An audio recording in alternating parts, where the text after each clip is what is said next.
മമ്മിയുടെ കത്തുണ്ട്. മമ്മി എന്താ കത്തിലെഴുതിയിരിക്കുന്നത്? രമണി നന്നായി പഠിക്കുന്നുണ്ടോ, ഞാൻ പഠിപ്പിക്കുന്നുണ്ടോ എന്നെല്ലാം എഴുതി ചോദിച്ചു. ഞാൻ ഇന്ന് തന്നെ മറുപടി എഴുതും. എന്തെഴുതും? രണ്ടെണ്ണവും പഠിക്കുന്നില്ല, കൊന്ന പോലെ വളരുന്നുണ്ട്. രമണിക്കാണെങ്കിൽ കണ്ണിൽ കാണുന്ന ചവറ് നോവലുകളാണ് വേണ്ടത്. അതുകൊണ്ട് എത്രയും പെട്ടെന്ന് ഞാൻ പറയണമല്ലേ, ഇത്ര ചെറുപ്പത്തിലെ അത് കേട്ട് സൂഹിക്കട്ടെ. ഡാഡിക്കും മമ്മിക്കും നമ്മളെ ഇഷ്ടമേ അല്ല. അവർക്ക് ഇങ്ങോട്ട് വന്നാലെന്താ? അവരവിടെ കഴിയുന്നതേ സമ്പാദിക്കാനാ. അവരൊന്നും ഇങ്ങോട്ട് വന്ന് കിട്ടിയാൽ മതിയായിരുന്നു. ഈ തേങ്ങയുടെയും പിണ്ണാക്കിന്റെയും കണക്കെടുത്ത് നിർത്താമല്ലോ. ചന്ദ്രേട്ടനും ഞങ്ങളെ കൊണ്ട് ബുദ്ധിമുട്ടായോ? ആഹാ, മോള് പ്രായത്തിനൊത്ത ചോദ്യങ്ങൾ ചോദിച്ചാൽ മതി. ഇരുന്ന് പഠിക്കേ.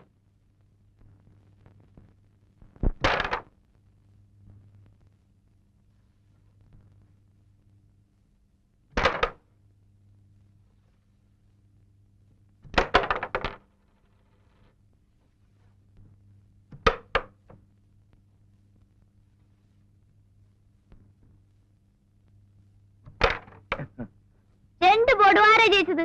ഓ പിന്നെ അടുത്ത ബോർഡ് ഞാൻ കളിക്കും. വേണ്ട, ഞാൻ കളിക്കാം. അത് പറ്റില്ല, ഞാൻ കളിക്കും. നീ എനിക്ക്, ഞാൻ കളിക്കട്ടെ.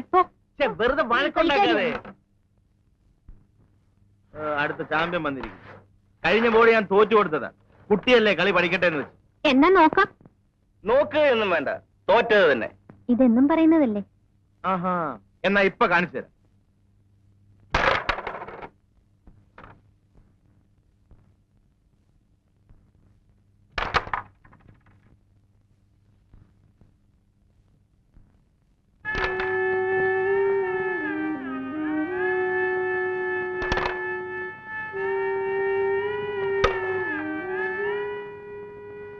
Come on, hurry up.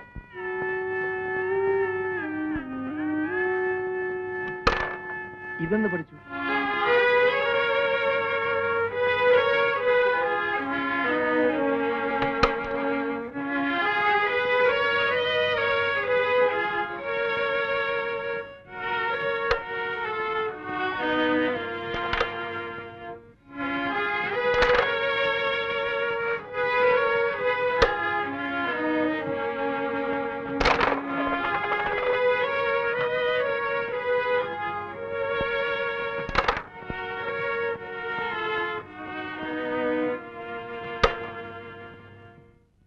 ഇപ്പൊ ആരാ ജയിച്ചത്? വിളിക്കുക കാന്താരിയെ.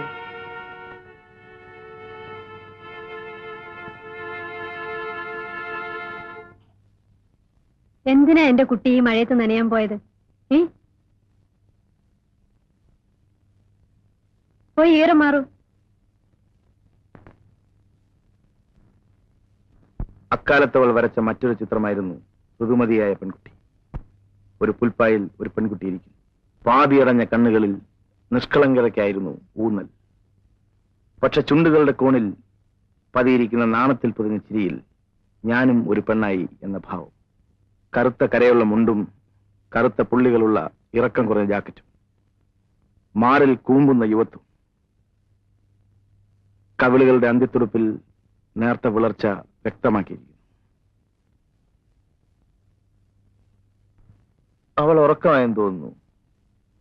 കഴിഞ്ഞ അരമണിക്കൂറായി ഒന്ന് തിരിയാൻ പോലും കഴിയാതെ ഇവിടെ ഇരിക്കുന്ന എനിക്ക് ഇപ്പൊ രക്ഷപ്പെടാൻ തോന്നുന്നു. ഒച്ചയുണ്ടാക്കാതെ പുറത്തിറങ്ങുകയാണ് വേണ്ടത്.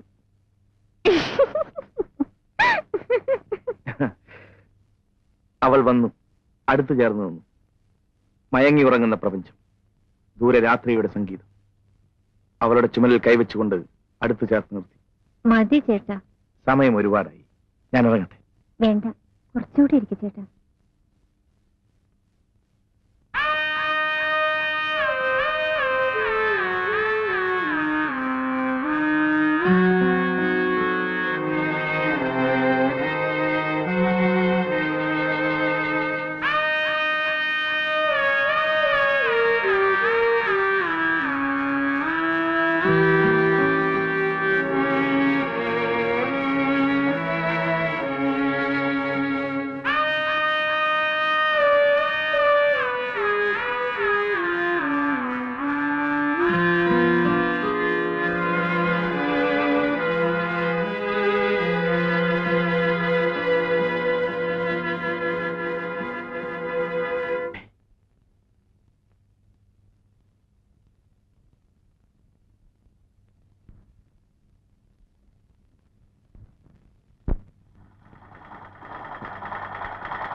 നീ പോയി വല്ലതും പഠിക്ക് രമണി.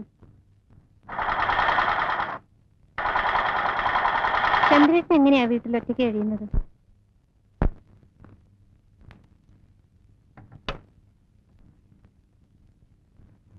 ചന്ദ്രേട്ടൻ എന്താ ഇനിയും കല്യാണം കഴിക്കാത്തത്? ആർക്കറിയാം. വല്യമാനും വല്യമ്മച്ചും മരിച്ചപ്പം മുതൽ അവൻ ഇങ്ങനെ താന്തോന്നിയായി നടക്കാൻ തുടങ്ങിയത്. നീ എന്തിനാ ഇപ്പൊ ഇതൊക്കെ അറിയുന്നത്? എഴുന്നേറ്റ് പോയി വല്ലതും പഠിക്കു വച്ചേ.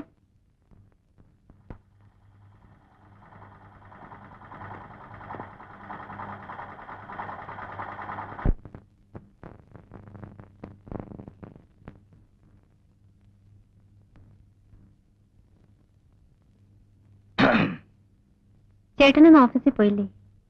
എന്നും ഓഫീസിൽ പോയിട്ട് എന്താ ഒരു സുഖം? അല്ല, അപ്പച്ചേ പോരും. വൈകുന്നേരം ആവുന്നാ പറഞ്ഞത്.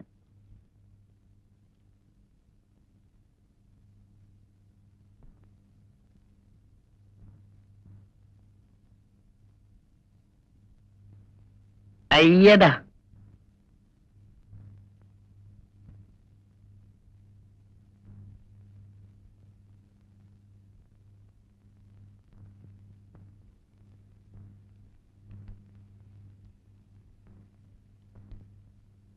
delta d1 delta d1 by d2 plus delta d3 by d4 is equal to del.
ഒരു പരീക്ഷ കൂടെ കഴിഞ്ഞു.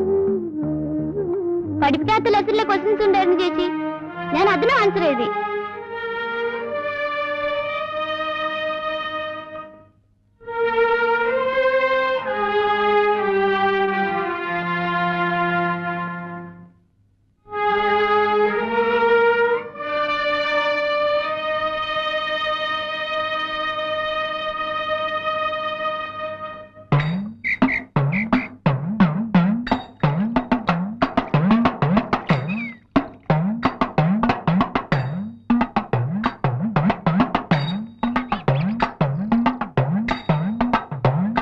ചേച്ചി വരുന്നെങ്കി വാ, ഞാൻ പോന്നു.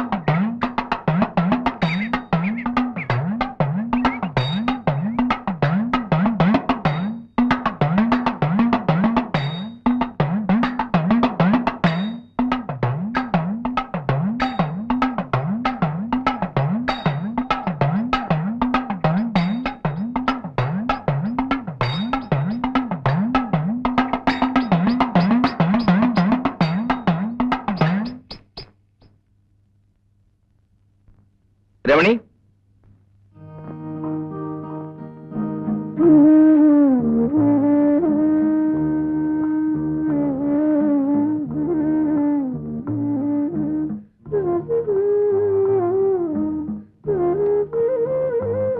ഇത് തെങ്ങുകയറ്റത്തിന്റെ ബാലൻസ് ഷീറ്റ്.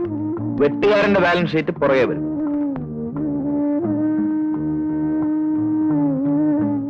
സാറിന് എന്ത് പറ്റി? ഇന്നലെ മിന്നേന്നും ചേട്ടൻ എന്താ വരാഞ്ഞേ? ഞാൻ ഓഫീസിൽ ഫോൺ ചെയ്തിരുന്നു. കോളേജിൽ പോകുന്നത് പഠിക്കാനാണോ ഫോൺ ചെയ്യാനാണോ? ഞാൻ ചേട്ടനെയല്ലേ വിളിച്ചത്? എന്നും വിളിക്കും, എപ്പോഴും വിളിക്കും.